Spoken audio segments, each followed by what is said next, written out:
Hello, I'm Chris Janowski, a spiritual guide for leaders and the creator of the Inner Path by Chris, a unique process of transformation through inner guidance.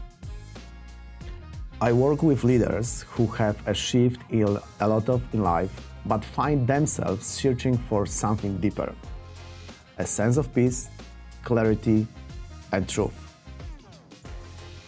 Together, we explore a path that leads from outer success to inner meaning, from the noise of the world to a quiet sense of purpose within. Out of deep curiosity and love for the human soul, I invite leaders into honest, heartfelt conversation. We talk about what truly matters, their lives, values, decisions, and the moments that shape them. These aren't interviews, they're real encounters. Thank you for joining me. I invite you to listen. Today, I'm joined in the studio by John Scherer. He is globally experienced leader, strategist, advisor, and speaker who has worked at the highest levels of business and government. John is someone who bridges the two powerful worlds, the strategic and the analytical world of leadership, and the deep human world of emotional intelligence and inner awareness. What makes John truly stand out is not just his expertise in geopolitics, economics, and global strategy, but the presence and wisdom that come from years of inner work, both personal and in guiding others. In this conversation, which speaks directly to the heart of the inner path and my work in conscious leadership, together we'll explore what leadership needs most today. We'll talk about making decisions in uncertain times, leading with clarity and balance, and ask the deeper question: can we truly lead others if we are not in touch with our own inner self? And welcome, John, in our studio. I'm thinking I want to meet that guy that you're talking about. I think I'd like to talk to that guy. Yeah, thanks so much, Chris, for being here. Thank you for coming Looking here. forward to the conversation. Yeah, and what was your last journey? I was just in Eindhoven in the Netherlands doing a workshop. We called it Facing the Tiger, Unleashing the Human Spirit kind of thing. And I told you I was repeating the same workshop 3 times a day. Wow. For 2 days, so that everybody could have a small group experience instead of talking to a room full of people. How can we have a more intimate, more powerful conversation? So it's great. Yeah, I'm just glad to be here. Yeah, thank you. So let's go to the first question for you, John. You have to work with influential leaders across business and government. Mm-hmm. In your view or opinion, what defines grounded, conscious leadership today? Well, you start with an easy one. I have been really blessed to have had a chance to work with people at the sea level and above in I think every continent of the world over 50 years. So I have I'm old, I'm 84, so I've been doing this a long time. 84, right. So I have so my database is fairly large. So that's the only thing. I don't consider myself an expert on any of the fields that you talked about, but I do feel like somewhat of an expert on the people who occupy those positions. And boy, for me, you put your finger right on it, Chris. People get to the point where they've maxed out. They've got the trophy house and the trophy spouse, and they've got all the status and rank in the world. And yet, when they're talking to me, and I'll say, "So why are you talking to me?" And they sometimes they can't put their finger on it, but you mentioned there's something missing. So when you talk about conscious leadership, there's management.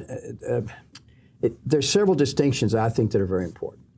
One is as people get higher in the organization, they usually get promoted for their management skill, and most of the systems, the organizations that I'm familiar with and called in to help, are being well managed, but they're not being well led. Mm-hmm.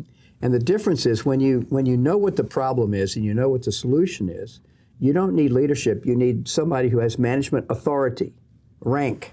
I was in the military. I spent 4 years on a U.S. Navy destroyer, okay? I know what it's like.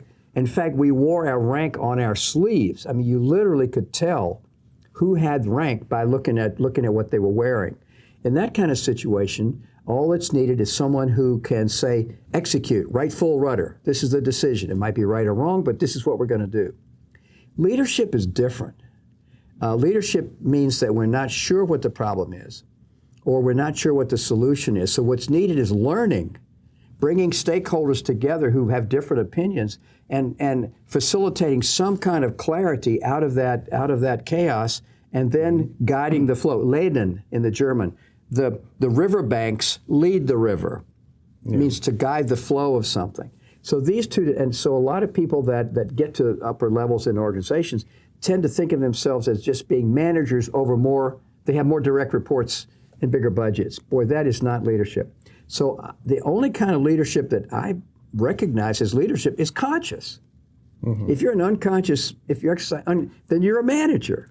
Okay, congratulations, really, congratulations.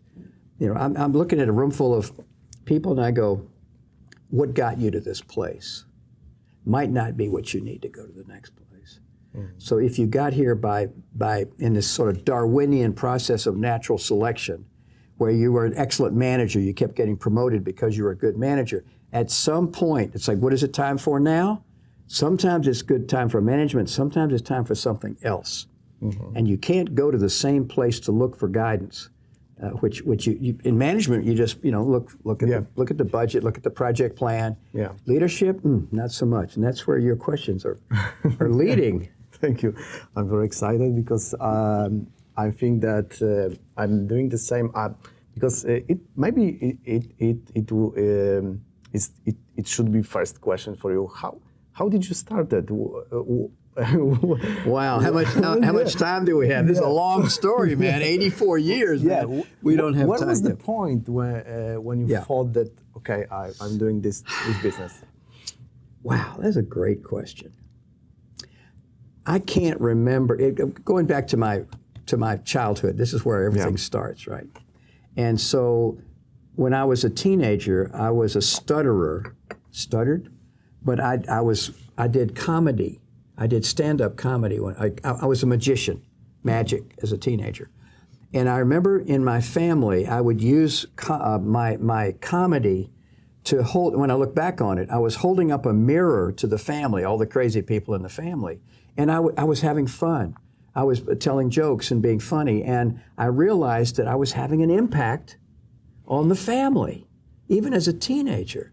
My pop was alcoholic, and my way of dealing with it turned out to be something that had value. Like I was somehow a factor, a force in the family to kind of lighten things up a little bit. So when I went to college, I don't know how. When I think back, I really don't know how, but I was captain of the swim team, vice president of student government, president of the honor council, Blue Cross Blue Shield, all these leadership positions. And I swear I can't tell you exactly why, but apparently there was when people have told me recently, they just like to be around me. And when I try to find out what it is, it's like telling a fish, I think, you're a great swimmer. And the fish would say, what the heck is swimming? Really, tell me what you're seeing, because I'm not sure what they're talking about. So I really don't know what they're talking about, but hopefully before I leave this mortal coil, I'll have a little more. I can tell when it's in other people, but it's hard to tell in myself. So I would say that ever since I can remember, I was exercising what I recognize now was some kind of conscious leadership, concern for the mission. In the military, I learned that, like right now, you and I are talking. If we work together, like I have needs in this conversation, you have needs, and then our system has needs. Your audience has needs. So there's three circles always pulling on someone who's trying to exercise leadership. And so all three of those, you need to be conscious of all three of those. What's moving in me, what's moving in the people in the room, and what's moving in my system. the project team or the organization or the country, whatever it is. And I think that's what conscious leadership, one of the things you need to be conscious of as you exercise leadership is your needs, the other people's needs, and the system's needs. Yeah. Well, is this, are we getting where you want to go here? Okay, cool. Yeah, cool. So, how can leaders stay connected to their deeper values and purpose in a world that constantly pulls them outward? I see the problem every day, everywhere. The circumstances have tremendous pull. And most people that I know, myself included, tend to get distracted by the circumstances. Like I'm happy when the circumstances are agreeable, and then I'm not happy, I'm upset, I'm scared, angry, whatever, when the circumstances change. After 4 years in the military on a U.S. Navy destroyer, I think I learned how to be with my own discomfort, how to be uncomfortable in certain situations. I remember when I left the ship after 4 years as a captain, they have this goodbye ceremony, a little dinner with my fellow officers. And the captain, Pearson, said a really beautiful thing. He said, John, I always wanted you on the bridge when the you know what hit the fan, because you seemed to be calm like the eye of the hurricane. You were calm in the storm. I don't know where that came from, but the circumstances are just the circumstances. So if I'm exercising leadership, I have to be able to get out of the hurricane and find the calm space in the middle. Or we like to use the metaphor, I'm playing in a football match, soccer game. At some point, I need to go up in the stands and look at the game and look at myself in the game. And from this position, I get a more of a detached, so I'm not anxious about what's happening in the game. I'm looking at it. That's a key strength, I think, for leadership. You have to learn that the circumstance, like what's happening right now around the world. When I think about the circumstances, I rotate from sadness, like what's happening in my own country, sadness, anger, and fear. And I rotate among those three. When I'm soaking in the circumstances, that's where I go. As soon as I get up here, I go, okay, what's needed now? What is it time for now? And that gives me a little bit of distance from the circumstances. That's my way of trying to respond to that, Chris. Here are leaders and here are managers. Managers are in the game. Very important. On the field. Helping the team do better. Up here, it's like we got to look at the strategy here. Maybe we should move. Maybe we should go a 4-3-2 instead. Maybe we should change the format, something like that. But what happened when leaders should to go to the game sometimes? The fact that I'm still have a job after 50 years of doing this, I think, Chris, is an indicator that many people in leadership have never been taught or never learned. I think a lot of leadership has to be caught. It can't be taught, like riding a bicycle. So I think that's probably what's happened. They've excelled as managers, managing budgets, managing projects, but then leadership, and so the learning curve is sometimes really steep for people in that situation. I'm very excited that I can hearing you from 50 years experience with this. I have not 50 but 15. All right. So hey, it's like a little different story. But from what you've seen, what happens when leaders neglect their inner life?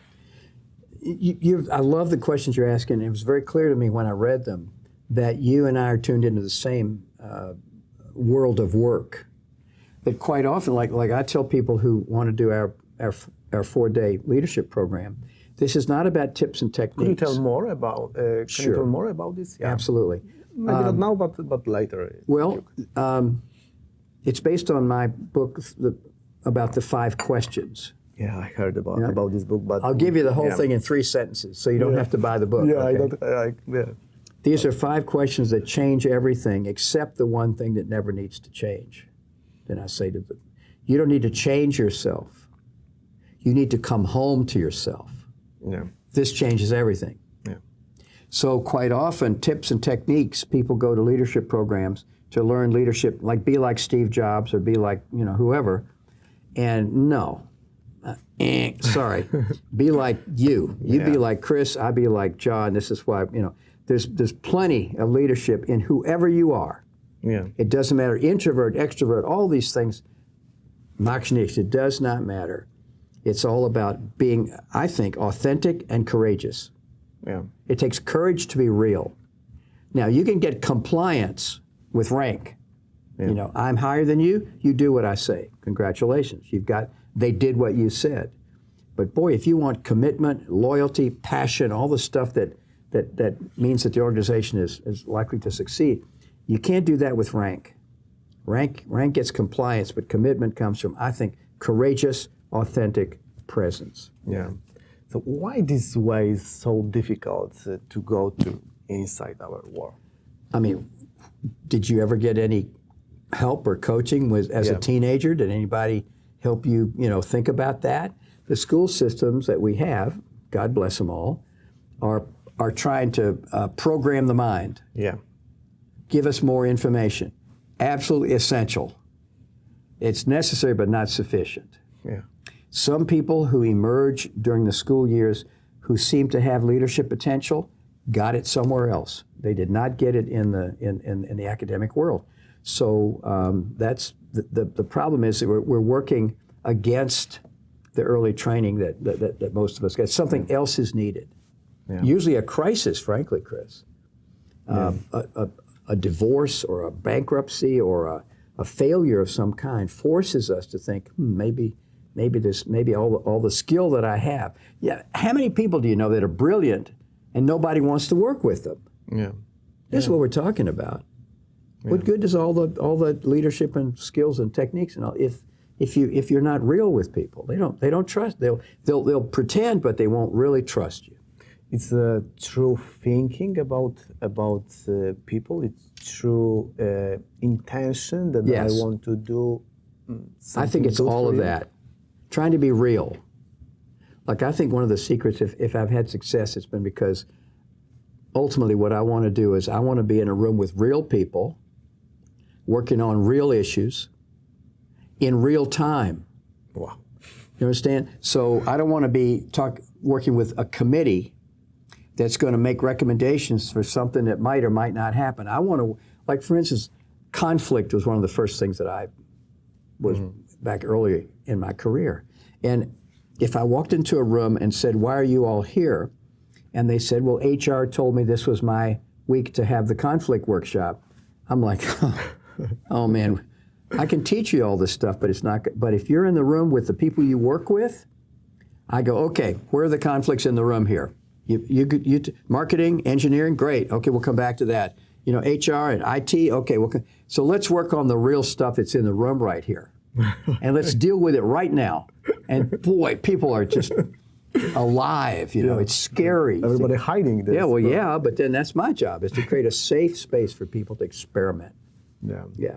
Your wisdom and your experience about that is great to listen to you. So in Mam nadzieja. I hope so. And another Polish words, dzień dobry. Yeah, I after these 15, 16 years here, I can carry on a very, very basic conversation. Yeah. Hello, goodbye, thank you, and I'm sorry, and that's about it, Yeah. In uncertain times, what helps a leader access clarity, not just in strategy, but from within? It goes back to this thing about how can I disconnect myself and get distance on what's happening and look at it. And then the next step is, and trust my thoughts, trust what's coming to me. Like, I get on the train to go from Krakow to Warszawa for our interview. Yeah. And I'm in the Vars car, I'm going to have my jajecznica, my breakfast. And there's only one seat, and it's with a woman who's sitting by the window. And I said, "Is it okay if I sit here?" And she said, "Yeah, of course." So I sat down, and we started talking. And she was in the healthcare field. She was a senior middle executive in a healthcare thing. And by the time we got 2.5 hours later, by the time we got to Warszawa, she's decided she wants to come to my leadership program. And I gave her the link, and we had this amazing conversation. And for her, talking to me, because I think I could say this because nobody knows who she is. When we sat down, something made her say early on, yesterday I was feeling kind of down. Now remember, I'm a former pastor, right? I was a Lutheran pastor for a while, and so I recognize this is a pastoral conversation here. She said I was really kind of down, and she was talking about feeling kind of down. When we pulled into Warsaw, she said, "I feel great. Thank you. You give me hope." Yeah. And I think the work that people like me and you do, what we bring, one of the things we bring is hope. It's hope, yeah. Hope that maybe it doesn't have to be like this forever, Yeah. And that's a powerful, powerful thing. Yeah. Yeah. It's hope about everything, about next moment, about next days, next years. People, why people lost? Maybe it's not human hope. Yeah. It's well, when you've been beat down, like her boss, uses her. She's doing 2 jobs, getting paid half as much as the new people that they're hiring, all that kind of stuff. And I said, you have to respect yourself. You need to go in there and let him know that, this. I understand that you've got a good deal here. Yeah. You're getting 2 for the price of half of 1. But I can't do this anymore. I'm not willing to do this anymore. So there's an element of risk taking. That's why I said it's courage plus authenticity. You can't just run around being real. You're going to get whacked. The system doesn't like that. Maybe our audience are interesting about your program 4 days. So tell more. Well, let me say a little bit about that. Yeah. In 1987, 2 years before the wall came down. 1987, okay. Okay, but 2 years before the transition here in Eastern Europe, I was working with a Dutch client. Okay. And they make Mentos mints, and it's a family-owned business. And the CEO asked me if I would spend some time. I was doing body, mind, spirit stuff with his executive group. And he said, John, would you help Bert, one of his C-level guys, develop himself? And so I said, Bert, what do you want me to do with you? And he said, John, just do me. And I said, what do you mean? He said, do whatever you would do with your best friend to help me become a better leader, better father, better partner, better executive in my organization. I went, wow. I'd never, usually when a client, asks for help, they ask for this, and they might need something else, but you got to go. And I said, my gosh, he said, I can do anything I want. So I sat down, I can still see it in my kitchen in America, put yellow stickies down. What has been important to me? Where do you live in the state? At that point, near Seattle, okay. City called Spokane, near Seattle, up in the Northwest. Yellow stickies, yoga, meditation, mindfulness now it's called. I was a marathon runner, all my Gestalt training. I put all these chunks down and literally created this 4-day experience. Yeah. So he came and my team worked with him for 4 days by himself. Okay. He goes back to the Netherlands. Next day I get a phone call from the CEO. John, what did you do to Barrett? And I went, oh no. And he says, I got a guy in Brazil I want to send you. He said, John, we got a new man here, thank you. Well, Dankjewel, dank-u-zeer. And so he sent his country managers from Brazil and Belgium and Germany and England and America, one at a time, and with their spouse, to this 4-day thing. And then this insurance company in America, Aetna, discovered it, and they sent 100 of their executives, one at a time, with their spouse or partner. And this one woman, she wasn't married, didn't have a partner. And I said, who do you process your life with? Mm-hmm. And she said, my twin sister. I said, bring your twin sister. So it's much more powerful when you come with somebody than if you come alone, then you have to explain what happened. It's like, I'm an old Eagle Scout. You can't start a fire with 1 stick. You need at least 2 sticks to start a fire. So that is how this thing started. And I ended up calling it something. I told this guy from Aetna one time, he said, well, John, I want to take this program. I said, Bill, it's not a program. It's just this thing. He said, John, trust me. If you're doing what you say you're doing, it's a blanky blank program. So I went, okay. He said, you need to name it. So I called it the Executive Development Intensive, EDI. EDI. Well, they would go back to their organization and they wanted their team to have it. Well, it's expensive. 10 times, the tuition or whatever. They said, could you do a group version? I said, I would love to do a group version. So I created a group version and called it the LDI, the Leadership Development Intensive. So to cycle back around now, there are currently 24 people in 12 countries that are now certified to lead the LDI. And there are graduates in 55 countries, Chris. Wow. Amazing. 55 countries. 55. So I feel like, okay, if I had to leave the earth tomorrow, I'll be sad and upset, but it's like, okay, mission accomplished in a way. Yeah. Yeah, it's like a total immersion. It is. Yeah. Every morning starts with either stretching, yoga, or Aikido. Okay. Some kind of body, mind, spirit experience. We teach breathing because most people don't breathe, And we used to do things like nutrition and so on, but now that was 30 years ago, and now it's more mainline. But it really is a kind of a body, mind experience. It's not a sit down and take notes program. Yeah. This is total immersion. You're absolutely right. And mostly people maybe feel that I want to look like John in '84.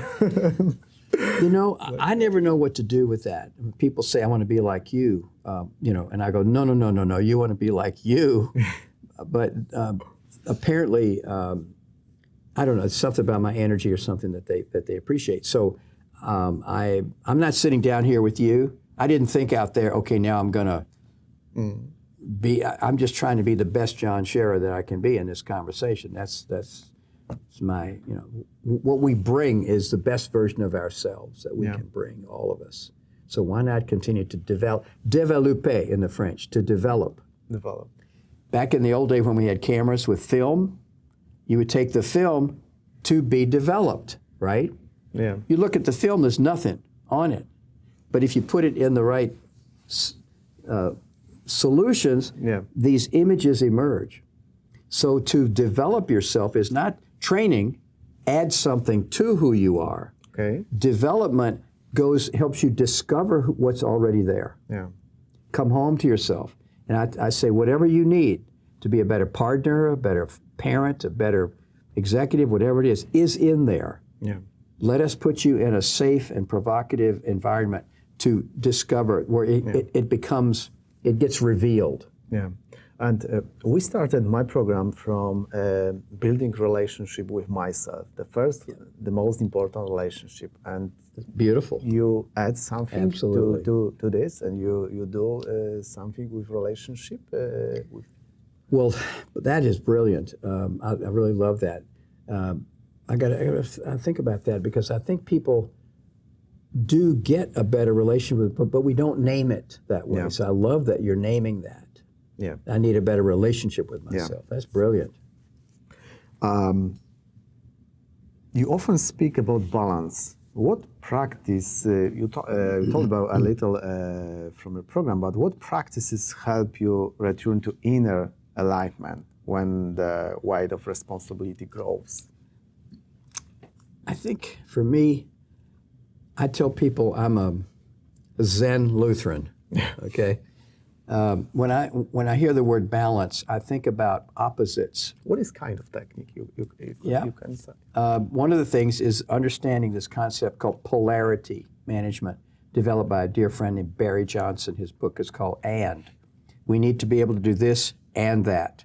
We need to be able to do work and be home. This tension, the stress that exists, many people. When I'm at home, I feel guilty because I'm not at work. When I'm at work, I feel, so balance, okay, is, I like the concept of there's a creative tension between these opposites. You do not want that tension to get resolved. You understand what I'm saying? Yeah. So balance implies that there's some point in the middle where both, I don't know, balance sounds static to me. Whereas this creative tension is, what is it time for now? Is it time for me to be at work? Be at work. Yeah. Time to be at home? Be at home. And in fact, people will say, how can I spend more meaningful time at home and less time at work? I say, focus on spending more meaningful time at home. Yeah. And guess what? You're going to end up being more effective. You'll find a way. So I don't think there's a technique that I know of except wanting to be more conscious again, your word, about this tension that I have in me about these opposites that are pulling on me. Yeah, it's amazing because finally, when you finally you lost all of the time. Right. Yeah. You're not present here, and you're not present here. Yeah, you end up being scared all the time and not present in either place. Yeah, and it's amazing. So, what role, in your view, does spiritual development play in long-term effective leadership? Wow. When I saw, my first presentation was to Orlen Petroleum, Orlen Petrol, okay. So I gave years ago, in 2000. The biggest company in Poland. Years ago, I gave a talk in 2007 at the World Business Academy in California on two books, Work and the Human Spirit. And I got a phone call a week later. Hello, my name is Dorota Stoy-Zawadzka. Took me a week to learn how to say her name. I have a leadership training company in Krakow, Poland. I was in the audience for your talk. Blew me away. We're doing a big conference for Orlen in Wisła in a few months. Would you come and give that talk? And I thought a chance to go to a former communist country and talk to a bunch of oil executives about working the human spirit. I thought, man, I'll do that for free.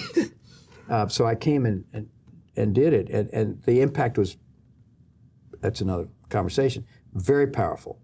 And she said, I want to come and do your 4-day leadership program. So she came to Seattle and did it. And on the last day, she said, Janowski, nobody's doing anything like this in Poland. If I call you, will you come?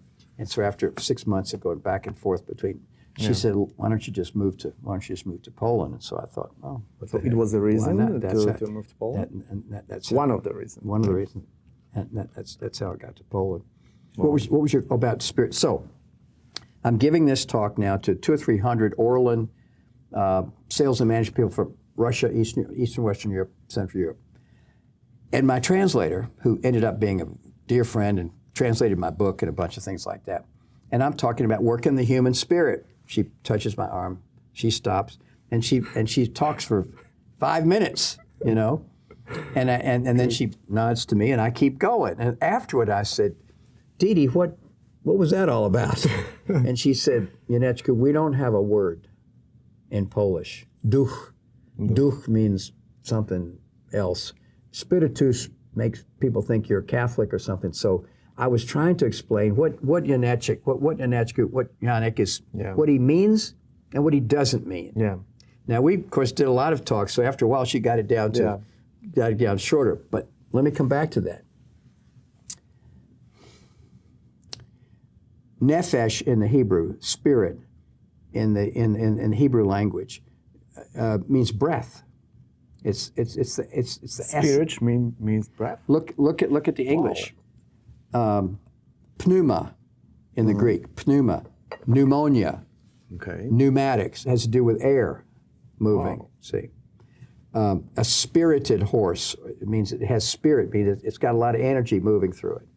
So for me, spiritual, and all the religions of the world are trying, in their own way, each in their own way, to help people with that element of their life. Yeah. Now we can have another conversation about how well it works and which one is right and wrong and all that, which I don't think is a very fruitful conversation. But they're all trying to help people with that element of who they are. Yeah. Many people who will say to me, John, why did you leave the ministry? Why did you leave the priesthood? And I'll often say, let's wait till this workshop is over, and then let's have that conversation. Yeah. And they, 9 times out of 10, at the end, they come and go, okay, I get it, okay. Because this guy from Boeing put a lot of their executives through my program for 5 years before they moved to Chicago. And this one guy from Boeing came to me on about the 2nd or 3rd day, and he goes like this. He says, I know what you're doing here. I said, what? He said, you've got a spiritual development program thinly disguised as a leadership course. And I said, yeah. And he said, I love it. You understand what I'm saying? Yeah. So instead of talking about my faith, I speak from that place. Okay. I'm not trying to turn people into Lutherans, for Pete's sake. I just want them to tap into that place that resonates. Yeah. I play guitar too. So if I have my guitar and I pluck the E string on my guitar, if you have a guitar, the E string will start to vibrate on your guitar. So when I'm in a room, I'm working with the energy in the room, not so much the words. Somebody asked me years ago, one of my clients said, John, by the way, I got a call from somebody who said, we're thinking about bringing John Scherer into our organization. What should we have him do? And I said, well, Bob, what did you tell him? He said, I told him it doesn't matter. And I was kind of insulted. I said, what do you mean? He said, I told him it does. I told him John can read the phone book and something good will happen to your team. I said, this is a true conversation, Chris. I was the same it's a true experience. yeah, you know what I'm saying? It's like, it doesn't matter what you talk about, what he talks about. So I got something out of that conversation. Everybody is walking around with energy, this aura, this energy that's moving in us and through us. Yeah. In most people, it's trapped. Yeah. But every now and then you meet somebody where it's flowing, that energy is flowing in and out without restriction. And we want to hang around. Yeah. And I think Buddha, Jesus, Muhammad, all these people must have been kind of like that, you know, and there are other people that have some of that, you know. Yeah. So yeah. I was a very similar experience because 16 years ago, I started from doing presentation. And I had impact on the people. And you could see it, or yes, feel it? Yeah, and they were interested about information, Yes. not about presentation. Okay, Yes. send me an email about how to do presentation. Yeah, I wanted to hear about we will do it at home. Yeah. But it's amazing. It's very strong. It's stronger than knowledge. Yeah. Well, like this woman on the train. Yeah. She had lost connection with her with her spirit. And somehow in our conversation, she reconnected religion, religare. We get the word ligament, to be connected. Ligament connects muscle and bone. To re means again or back. So to be religious means to connect again and again and again. So in this conversation, she reconnected, with herself. And at the end of the conversation, I didn't give her anything. It was in her. But she was able to somehow quiet. This is why mindfulness is so important. When our mind is like this, you can't do much. But when it's calm, we can reconnect. Yeah. She reconnected. So John, you are amazing. Really, really. It's true. It's true. It's not because we are. I think that we are soul friends. Yeah, we're brothers. We're definitely. brothers, definitely. So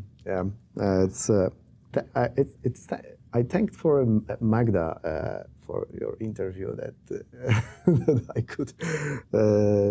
Okay, so can real transformation in leadership happen without emotional maturity and deep self-awareness? You know the answer to that question. That's a stupid question, Chris. Yeah. You know, it's like, it's kind of like, can gravity exist without something falling? You know, it's like, I don't know how. I mean, like I said before, there are a lot of people who are smart up here, but they can't exercise leadership. Nobody wants to follow. So to me, EQ, emotional intelligence, is at some point, EQ becomes even more important than IQ. Yeah. IQ is, intelligence, brain power down here is important. It's still important up here, especially for things like strategy. But ultimately, when it comes to moving people, EQ, emotional intelligence, is the language of people. You know, this, I think it was Maya Angelou, this American poet, she said, people will probably forget what you said. They might forget what you do, but they will never forget how they felt in your presence. Yeah. Leadership is about how do people, I like to ask an executive if I'm working with them, how do you think people feel around you? What do you mean? I never thought about that. Time to start thinking about that, maybe, you know? Yeah. And they put out pronouncements and they put out, put posters on the wall and all this kind of stuff. And ultimately, people are watching to see what's real for this executive, this person. What's real for them, and that's what they pay attention to. Yeah. But so it's relationship. So it's relationship, which is EQ. I'm just saying yes. I have a very private question for you. I was about to say, what's a question you have? No. No, I remember I was about to say, what's the question you have that's not on here? And here we are. Yeah, but when I forget about questions, it's not leading conversation when I thought before. But did you have experience in your past that you did something and people around you told you that you are lucky? You are lucky, and still told you that you're lucky. But it was it was this your impact. I don't know exactly how to answer that, but I have felt grateful for most of my life. My pop, was an alcoholic, okay? Yeah. And if he had stopped drinking, let's say, when I was 9 or 10 years old, I would have been the happiest kid in the world. And how old? If I were 9 or 10 years old, okay, and let's say my pop stopped drinking, okay, I would have been happy. And I would not be sitting here doing this with you. Yeah. It was the fact that I had that environment, those circumstances. I remember sitting at the breakfast table, 9 or 10 years old, 11 years old, thinking, it's going to be rough tonight. I learned how to read the signs. It made me an incredible therapist. It makes me a really good coach and consultant because I learned to tune into people and pick up what they're not talking about. In a family, in an alcoholic family, there's stuff that nobody talks about. But I was able to somehow discern, to detect it. Yeah. And so it's like, in a weird way, I'm grateful. Now, I would have wanted my pop to stop drinking for himself. But when I look at what happened to me in that process, I am who I am today because it was that way. Yeah. And I have this gene, my father and mother, when I look back at the genes, I am lucky in that sense. I was at the right person at the right time in the right place to meet some of the early founders of this field of transformation, who, by the way, was Polish. Kurt Lewin was born in Mogilno, Poland. People don't know this. No. He's the founder of what's called the applied behavioral science. All this stuff about change and transformation goes back to him. Wow. He went to Germany to teach, and Hitler came to power. They were Jewish. He said, "Do zobaczenia," and he moved to America. Thank God. And his first graduate student in America was my mentor. Wow. I am one handshake away, Chris, Wow. from the guy who invented this whole world that we're talking about here. Yeah. So as St. Paul, I'm only passing on that which I received. What was his name? Kurt, K-U-R-T, Lewin, L-E-W-I-N. They call him Lewin in America, Lewin. Wow. Mogilno, Poland. And my friend here, Mirek Godlewski, at one point, he was running a Netya, he said, "Yannick, you're bringing Kurt back to us." So Yeah. I love that thought. Wow. Amazing. So I feel lucky, yes, to be this old and to have the energy that I have. And, I have a problem with my hip, and I fell and hurt my shoulder, but hey, But I'm doing okay. I remember my influence when I was in my elementary school, my influence for a teacher. And teacher asked me, "Do you know for today?" No, I don't want to be in Blackboard. Right. Okay. So I felt this experience many times, and people told me that I was lucky, but it was like a little spiritual, like you told about this. Well, charism, the gifts that we have. Yeah. In the Greek, charismatic. In the Greek, charism, in the Greek means gift. Yeah. And people say somebody's charismatic. I'm going to say we all have gifts. Some people they're more extroverted or they're more flamboyant or whatever. But no, you have your. In fact, I said to this woman on the train, Yeah. "What are you really good at? Maybe something nobody else knows about." And she started naming these gifts that she has. And I said, "Are any of those needed in your current job?" She said, "No." And I don't have to say anything. It's time for her to, find Amazing. another path. I'm working with people who feel empty inside. Yeah. So is the same problem all the time? So if someone reaches success but feels empty, what is, in your experience, the first step back to meaning, back to feel full inside? Sometimes I'm in a room, like I said, with somebody who has achieved, they've got all the money they need and that their grandchildren will need. They have the trophy spouse, the trophy house, and blah, blah, blah. And then I say, why are we talking, you know? What's that delta? What's that gap? Yeah. And it's different for different people, but 9 times out of 10, there's meaning is missing. They have all this, but it doesn't mean anything to them. So I work inside of that gap. Yeah. And I get them to work in. The first thing is to acknowledge, admit there's something missing. Whew, Yeah. That is huge. That is huge. That puts you, now you have the possibility. We did this thing called Facing the Tiger, right? Mm-hmm. That's question number 1, is what's confronting me. If you're in the jungle and a tiger comes up on you, your impulse is to run. If you do, you're dead. Yeah. The tiger's going to kill you. But if you turn and face the tiger, now he may still eat you, but he'll stop and think about it. So here's the concept. The simple act of facing a tiger creates a chance, not a guarantee, but a chance of a different outcome.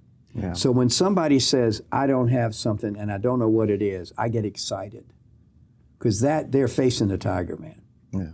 And just that now they've created a chance to discover it. Yeah. Until you admit it, you know? Yeah. It's amazing. You know, I don't think I've said this out loud ever because I don't want to offend people, because this leadership program is not about religion. Yeah. But a year or so ago, I realized that by starting with the tiger, I have these 5 questions. By starting with the tiger, it's an acknowledgement out loud that there's something going on in my life that I can't handle. Yeah. It's not going well for me, whatever it is. Difficult person, decision, whatever the heck it is. So in a way, we're starting with confession, which in the Catholic tradition and the Lutheran tradition, you start with confession. God, I can't, there's something going on here, and I can't handle it. I think I need some help. Yeah. Okay? And so when you have a room full of people, which we had in Eindhoven, it was called Facing the Tiger was the name of the workshop. What's your tiger? We had them talk with each other about what their tigers are. Now we have 40 or 50 highly successful people from 60 countries. Wow. 60 countries, Chris. All admitting to each other, top salespeople, successful. I got this tiger. Instantly, they put themselves in a position to grow and learn and develop, because they're saying, in a way, there's something going on here that I can't handle doing what I normally do. Yeah. Now we're in a whole new territory here. See? I love that. It's amazing.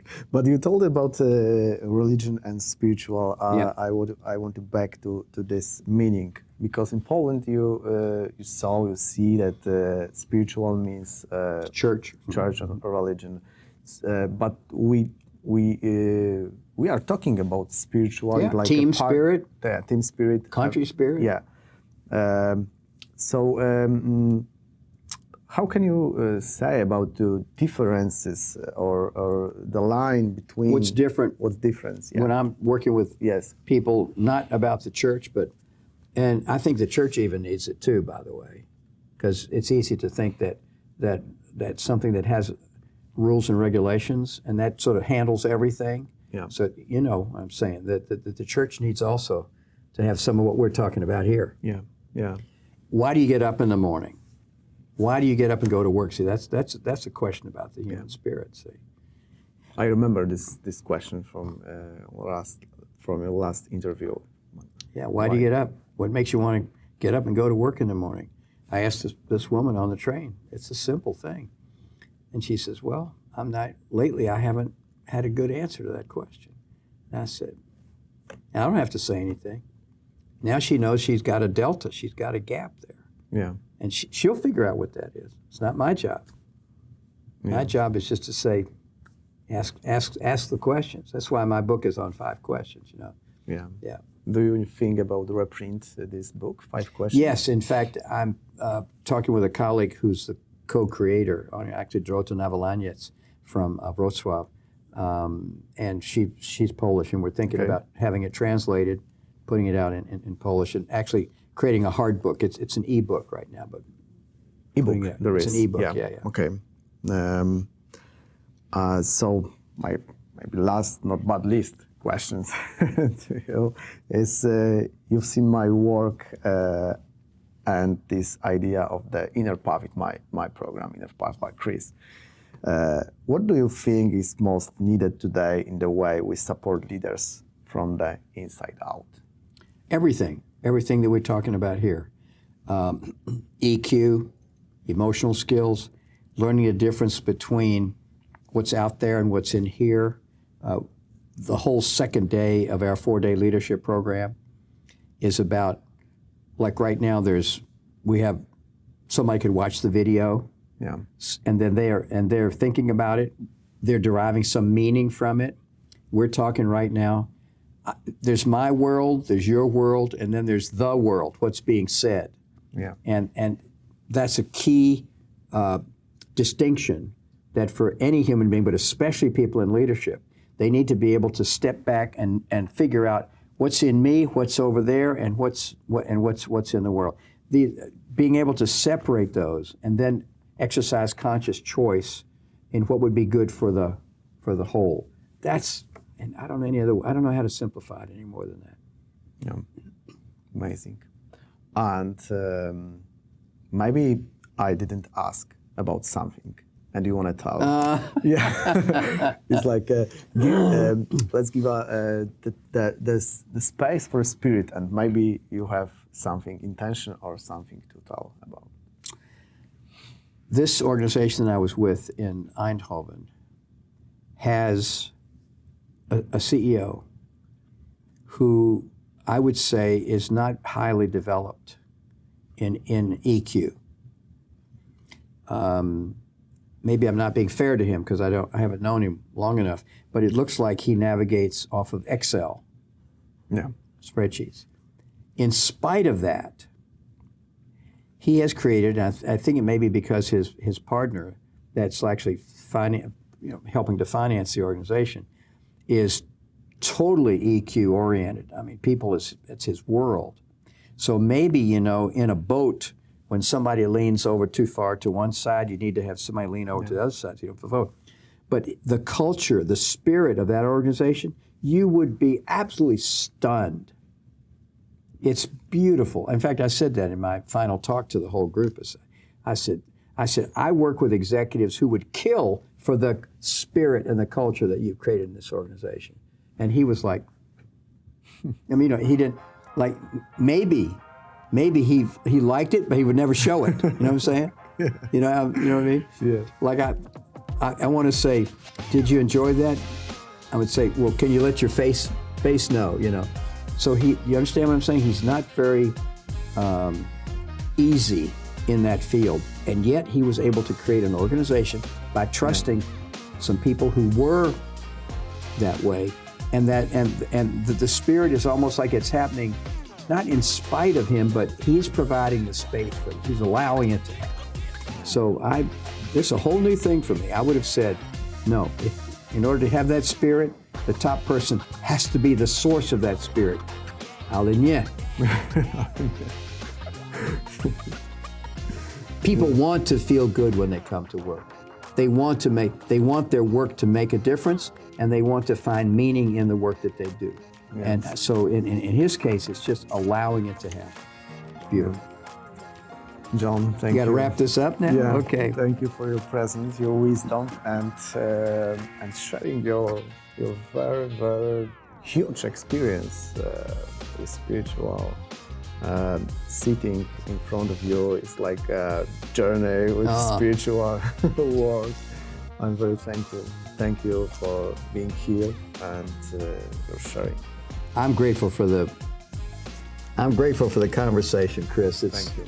It's a lovely, lovely thing to know that you're here doing this same work. That's really beautiful. Same work. And we started many, many years ago. Long time ago. Long time ago. Thank you so much. Thank you. And to those of you watching, thank you for your joining us. If today's conversation resonated with you, take a moment. Not to scroll to the next thing, but to pause and listen within. Because the real answers don't always come from outside. Sometimes they're already there, waiting in the quiet. I'm Chris Janowski, and this is The Inner Path. See you next time.